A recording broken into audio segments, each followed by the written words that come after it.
Okay then, welcome to today's guide to how to use Reaper for the CaféSaxophone forum.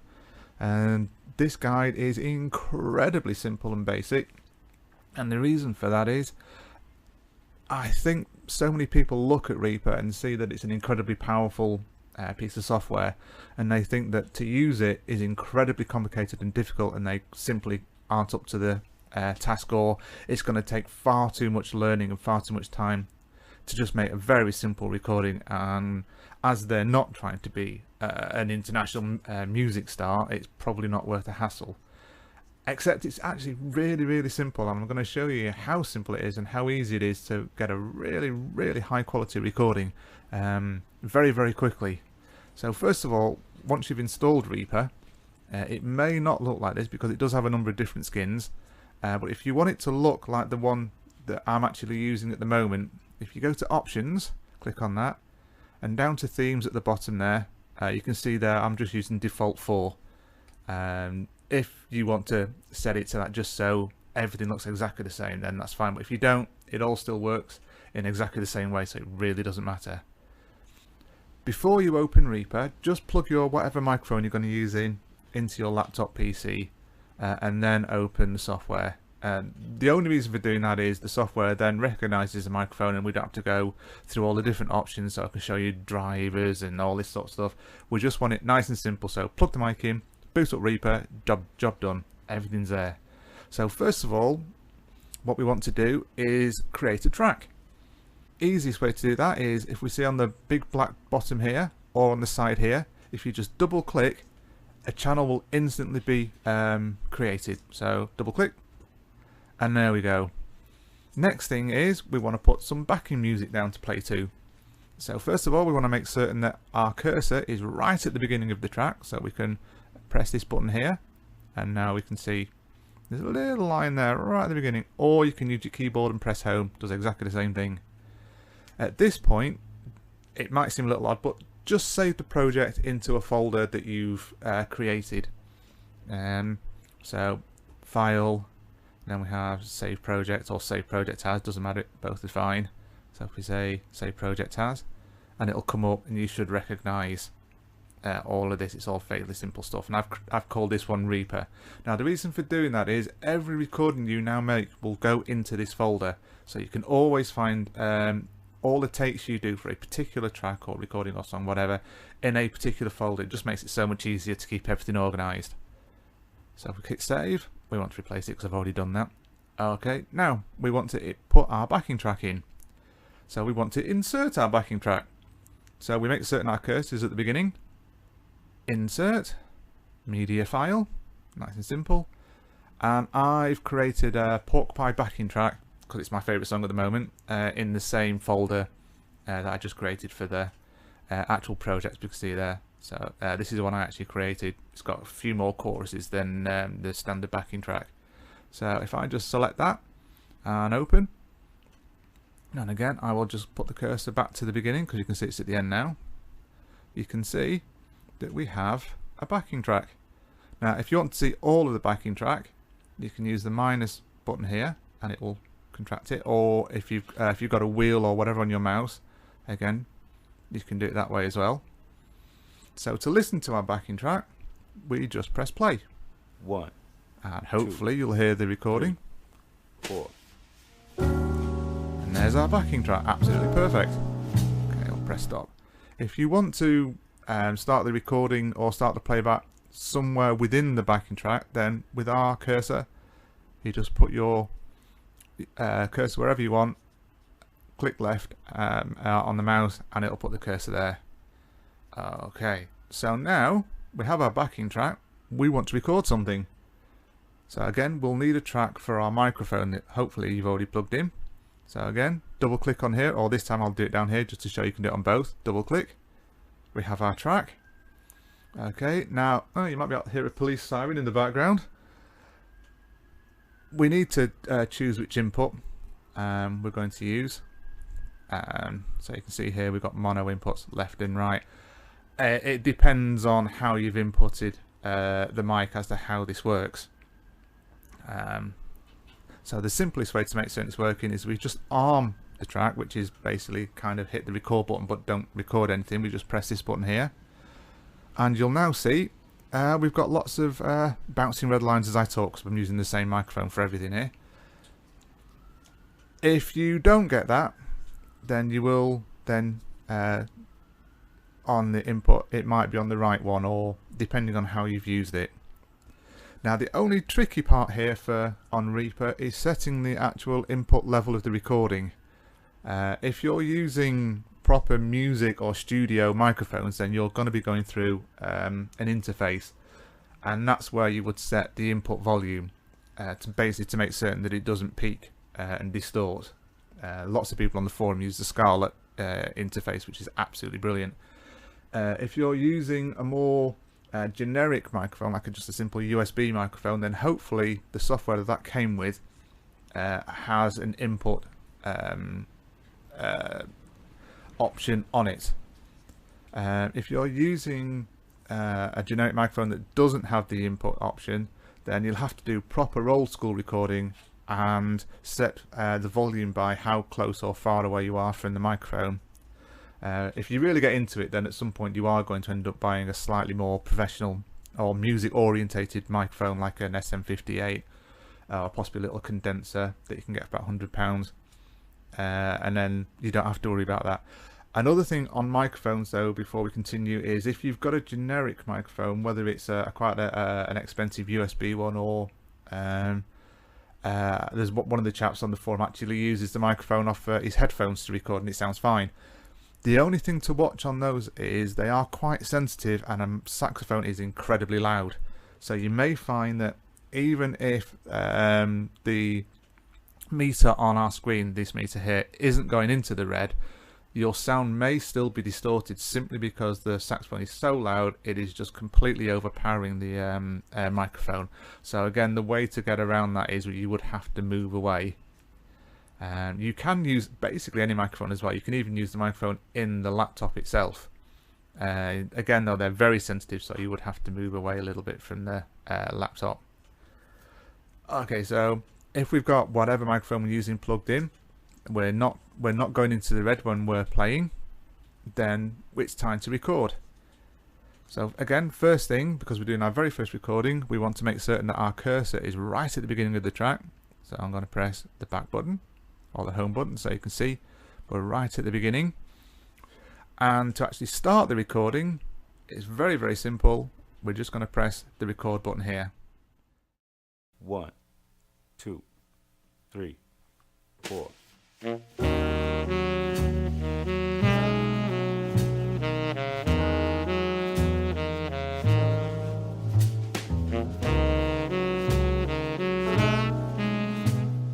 Okay, we've got to the end of our recording now, and the way we stopped the recording was by pressing the stop button, just here, very, very simple. So what we're going to do now is go back to the beginning, and I'm going to use my keyboard this time. There we go, to go back to the beginning, and we're just going to listen to the audio and make certain that it all sounds fine. 1, 2, 3, 4.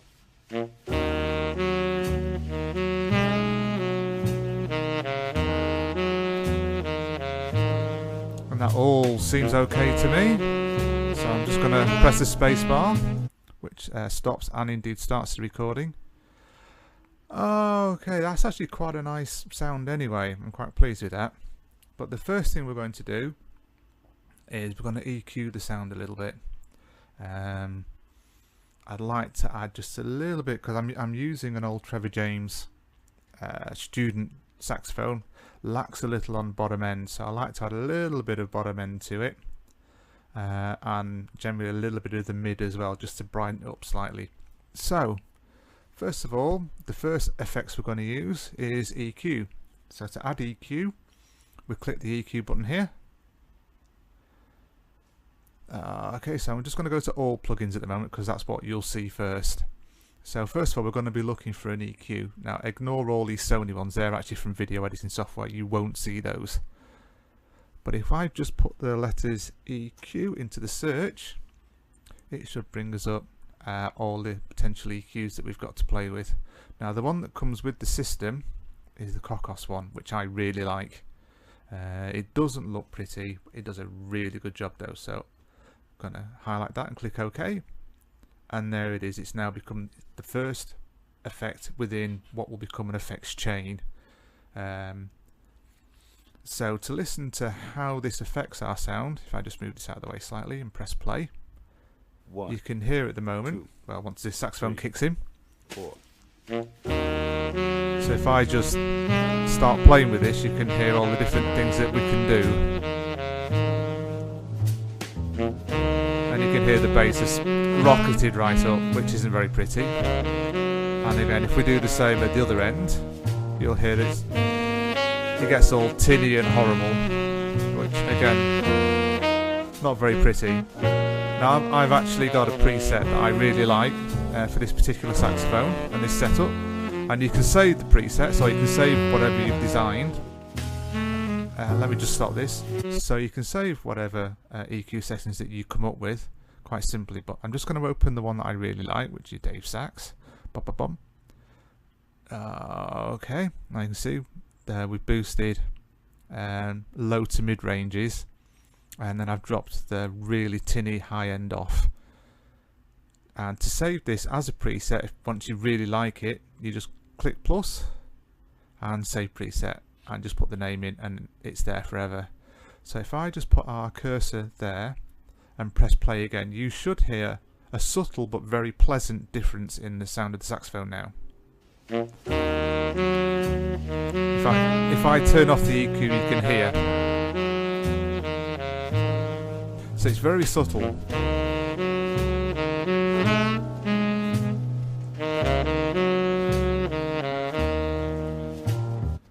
Okay, you shouldn't really ever need any extreme EQing, and if you do, something's going wrong. Generally speaking anyway, unless you are actually trying to do something unusual. So once you've got your EQ, the next thing you want is reverb. Now reverb is when everything suddenly comes to life. It's really what brings it all out. Gives it all, it just makes it sound real and spacious and big and lovely. So my personal preference is one that I actually downloaded, which I'm not going to show you for the moment. So I'm just going to put verb in, which should bring us all the reverbs. Okay, now this one, again, these are ones that the Cocos ones that come with the system. So we're going to go for verb 8, which is a slightly more user-friendly one. Reverb one, not that great. Reverb 8 is much better. So again, highlight and click, or double click. Okay, so now we have our reverb, and we can see we have wet and dry. Now the wet is the amount of reverb that you can hear, and the dry is the amount of the original recording that you can hear. Room size is going to be the depth of the reverb, so the bigger the room, the deeper the reverb. Dampening is kind of difficult to explain. It's kind of how long the reverb will last for, if you like. And the stereo width obviously is fairly obvious. It's how much across the two speakers the reverb is going to be produced. Now initial delay, this is how you can actually get a 3D sound on your mix, but we're not going to go into that at the moment, and I'm not going to go into low and high pass because again we shouldn't really need this. To set our reverb, I'm actually going to mute the backing track at the moment, which I should have also done for the EQ when we did the EQ, just so we can hear the sax purely on its own. And I'm going to take the wet and drag it all the way down to 0. So all we're going to hear is the saxophone, nothing else, completely dry. Now you can still however hear the EQ, because the EQ is the first effect that's in line. Now I'm going to just slide a little bit of reverb in.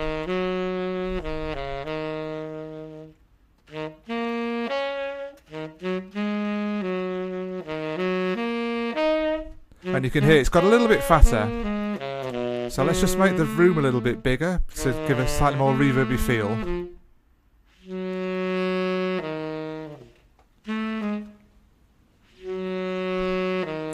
That's not sounding too bad.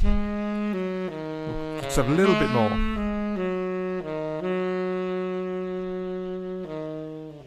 That's quite a nice sound. Now the weird thing, let me just stop. The weird thing with reverb is that however much you put on it, when all you're listening to is the saxophone or the single instrument, when you then bring in the backing track or the band or whatever, a lot of that reverb will disappear. So you will end up using a little bit more. And I'll show you what I mean. So if we press play, you can hear the reverb. It sounds like there's quite a lot. If I now let the backing track in, the reverb's not quite so obvious anymore. Now we've got quite, let me press stop again. Now we've got quite a nice dark bluesy sound to the recording. So I'm just going to leave that as that for the moment. I'm going to close this window. So basically we've got our track now, we've got a really nice sound to it. So all we want to do is make certain that we're not peaking, which is basically distorting, and you can see here that we are a wee bit. For some reason our right track is a little louder than the left, so if we just double click on that it will reset. There we go. So if we press play again, 4. okay, it doesn't look too bad for the moment, but we do need to go through the entire song to make certain that there are no big peaks that are going to make everything that's going to give us any distortion or break into the red zone.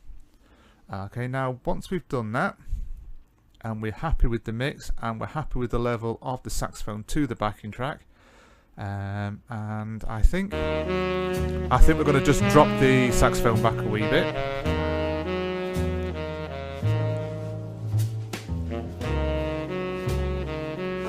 Okay, that sounds pretty good through my headphones at the moment, so we're going to leave it as that, just for the moment. Okay, so a lot of the time people don't mind that there's a counting at the beginning of the song, which is our little bit here. If I've just hit home again on the keyboard to bring the cursor to the beginning of the track. A lot of people don't mind this little bit that's there. 1, 2, 3, and all that. Personally, would rather it wasn't there. So what we're going to do is, first of all, this button here, you see it's snap enabled. We're just going to unhighlight that. And if I zoom in, I'll use this to zoom in to make it easier. As you can see, we have lines here, which is to do with the BPM that we've set. It's to do with recording and MIDI and all sorts of stuff. But if we leave that snap enabled, when you move anything, it will snap to that grid. Okay, so to trim a sound file, it's really simple. We put our cursor to the beginning of that file, left mouse click, hold it down, and just drag.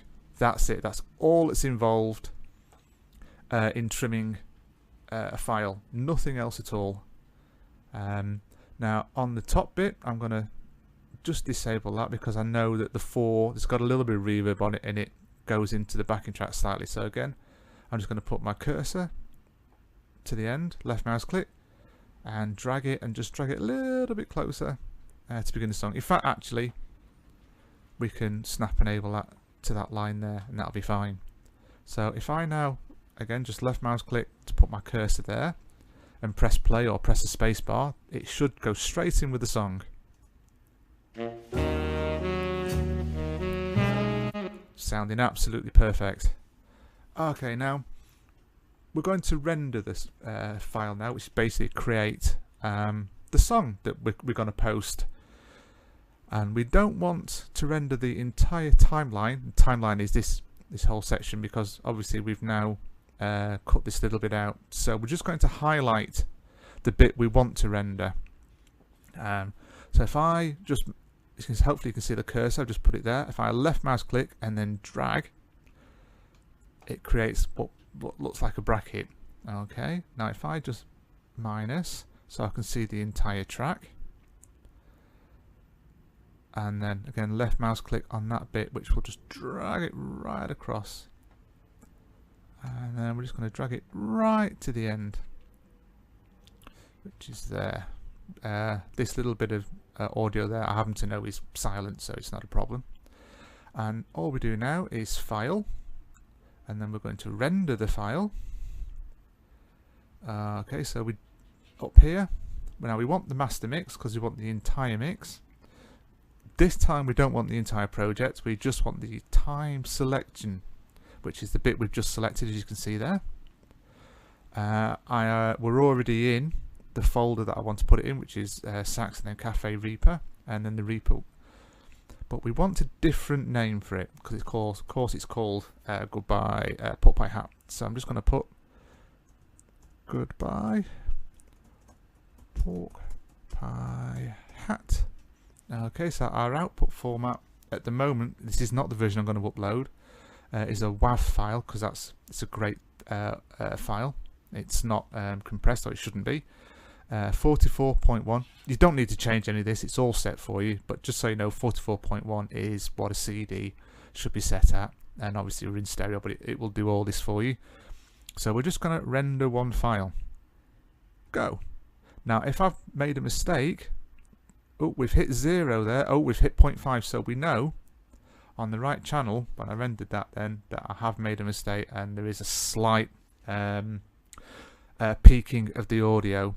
So all we're going to do is just pull this down 0.61, or you can right mouse click and set this there to 0.5, because we saw that that's precisely what the peak was. So if I just set it to 0.5, and then we can close that.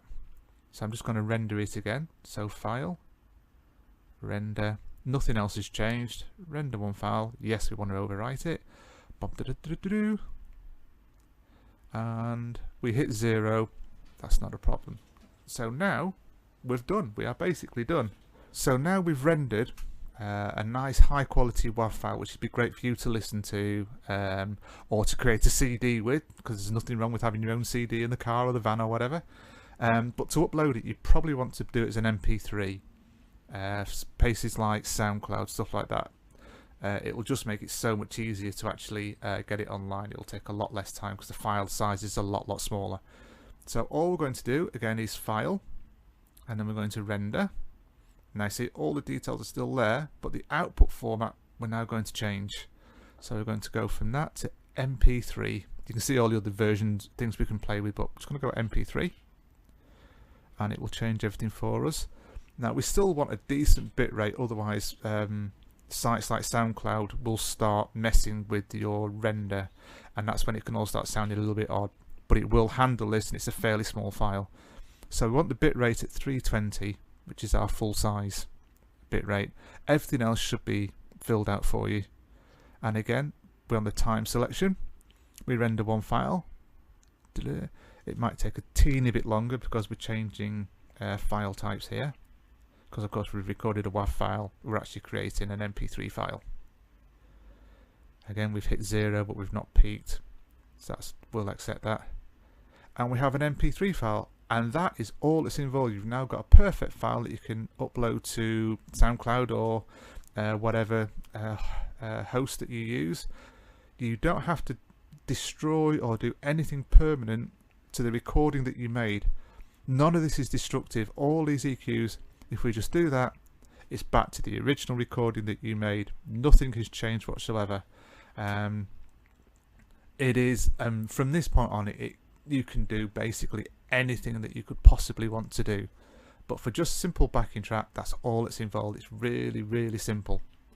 If you've got any questions, just ask me on the forum. But hopefully that should cover everything to get you going. Okay then, cheers for watching. Take care.